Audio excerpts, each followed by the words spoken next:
Luego de recorrer el módulo mixto que se instaló en Acanqué, el gobernador Mauricio Vila Dosal informó que la vacunación en Yucatán avanza, pues este martes se aplicaron más de 20,000 dosis. Mixto porque estamos vacunando segunda dosis de adultos arriba de 60 años y primera dosis de adultos entre 50 y 59 años. Como ustedes ven, el proceso de vacunación está avanzando de una manera muy importante y muy ágil. En el primer día de vacunación para personas de 50 a 59 años en Mérida, se aplicaron 12,228 vacunas en los 7 módulos habilitados. Este miércoles inició la aplicación de la segunda dosis para adultos mayores en 13 municipios.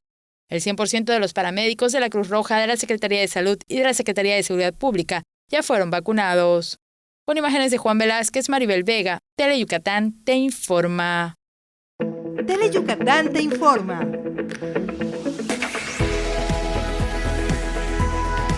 Lunes a viernes, 3 de la tarde. Síguenos.